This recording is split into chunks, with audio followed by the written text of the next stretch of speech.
Selamlar dostlar. Yeni bir videoda hepiniz hoş geldiniz. Bu videoda Unreal Engine'in bedavada assetleri nasıl alırsınız bunu göstereceğim. Bilmeyenler illaki vardır.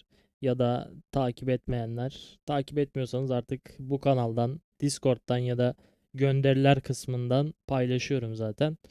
Shorts videosu olarak da atıyorum. Oradan takip edebilirsiniz. Hemen hızlıca videoya geçelim. Öncelikle geldiniz buradan hesabınıza giriş yaptınız. Daha sonra burada limited time free yazıyor gördüğünüz gibi sol tarafta. Buraya tıklıyoruz. Daha sonra görmüş olduğunuz gibi zaten bize burada yazıyor ne zamana kadar şey oldu. Ben de tabii İngilizce, bu Türkçe'de en son Rusça oluyordu. Bakalım. Tamam düzelmiş. Buradan geldik mesela 15 Temmuz'a kadar yani ayın neredeyse ortasına kadar. Eskiden burada 5 tane vardı sanırsam direkt bir ay sürüyordu. Artık 15 günde bir 3 tane veriyor. Yani bir tane fazladan almış oluyoruz. Onun dışında hemen şöyle girelim bakalım. Flying Fantasy Town'mış mesela ilk asetimiz. Bize bir çevre paketi diyebiliriz bunun şeyine. Ortamlı aynen çevre paketi olarak geçiyor. Fantastik diye de bir tagı var. Gayet güzel duruyor aslında. Şöyle buranın içinden istediğiniz asseti alıp kullanabilirsiniz. Yani bu evleri atıyorum foliage olarak bu ağaçları falan kullanabiliyorsunuz. Bunların hepsi şurada eğer aşağı inersek lisans koşullarında görmüş olduğunuz gibi standart lisansa dahil. Buradan satın alırken de kişisel ve profesyonel var. Bunlar burada yazıyor zaten fark etmiyor yani satın aldığınız bu ücretsiz lisansları satın alırken hani profesyonel alabilirsiniz buradan. Mesela hemen tıklayalım. Hemen satın al diyelim. Daha sonra buradan place order diyoruz. Direkt satın almış oluyoruz zaten. O satın alırken şurayı göstereyim. Şurada yazıyor zaten gerekli bütün her şey. Bu arada burası Türkçe olmuyormuş herhalde. Şöyle bakalım.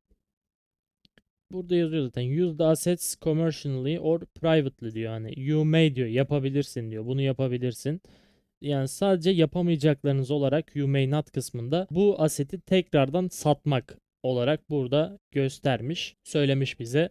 Burada da ek notlar diye yazmışlar. İşte dediğim kısım burası. İki fiyat da personal ve professional grants you the same scope of right. Aynı hakları verir diyor. Yani formatın herhangi bir şey olmaz diyor. İkisi de aynı hakları verir diyor size. Yani hak olarak zaten şurada yazıyor. Sadece buradaki kısım zaten her şeyi veriyor size. O bir sıkıntımız yok yani o konudan. Burayı kapatalım. Bunu satın aldık, kütüphaneye ekledik. Onun dışında burada zaten full galeri ve video da varmış. Onları da bakabilirsiniz. Texture resolution'lar 4K'ya kadar çıkıyormuş. Onun dışında eee unique mesh, unique neydi bunun Türkçesi? Eşsiz. Eşsiz mesh. Yani 358 tane farklı mesh varmış. Onun dışında flowers, edibles, furniture'lar falan filan her şey dolu. Onun dışında bir sonraki paketimize gelelim. Buradan sınırlı süreli ücretsiz. Buradan bir sonraki paketimiz bizim mekanik karakter Sarah Survival neymiş? Burada upuzun bir ismi var. Tamam. Kadın karakter böyle bir ablamız. Keşke erkek bir karakter olsaydı. Bunun tipi güzelmiş yani. Bunun erkek olanı güzel olabilir, kullanılabilirdi yani böyle bir oyunda ana karakter olarak. Bakıyorum. Ya bir sürü özelleştirmesi de varmış. Color change falan diyor. Tamam güzel. Vücudunu sanırsam özelleştirebiliyoruz. Yani güzel bir karakter sanırsam animasyonları zaten yoktur diye düşünüyorum. Tümünü almak için diyor %25 indirim de buraya koymuşlar. Tümünü almak istiyorsanız da şuradan gidip alabilirmişsiniz.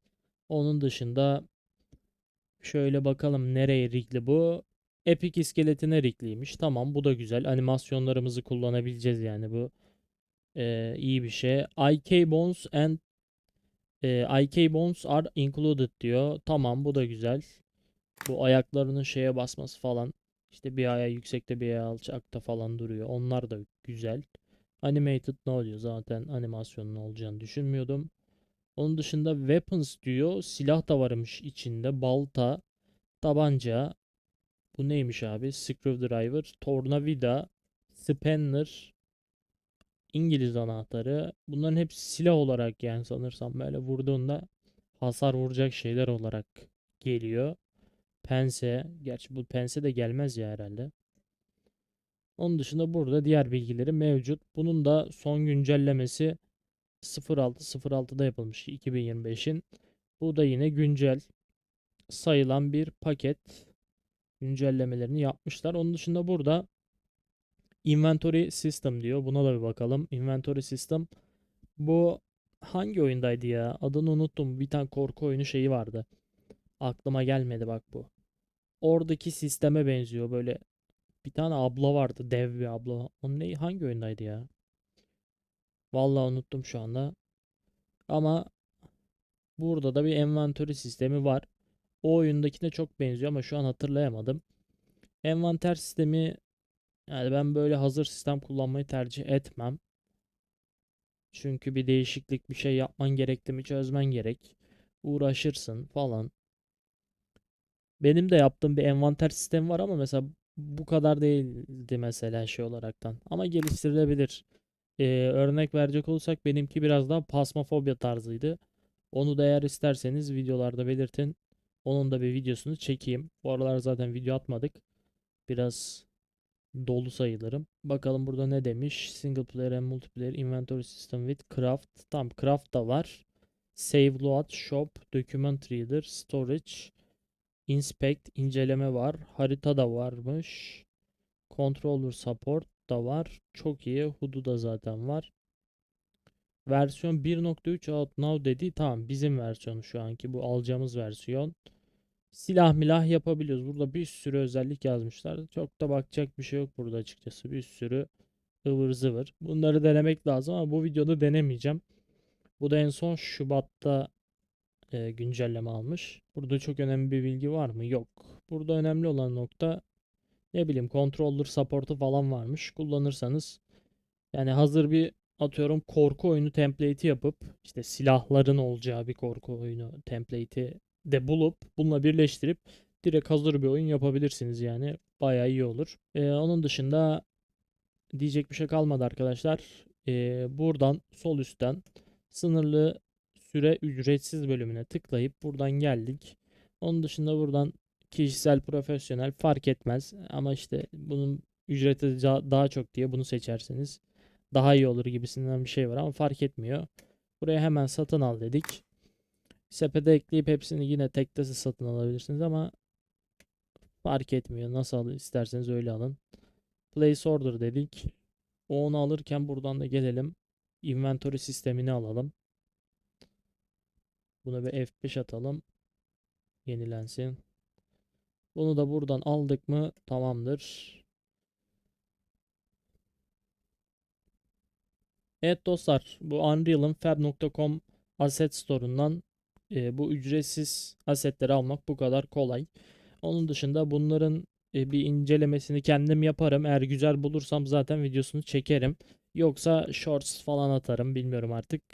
Onun dışında bahsedecek bir şey kalmadı zaten. Kendinize çok çok iyi bakın. Hoşça kalın.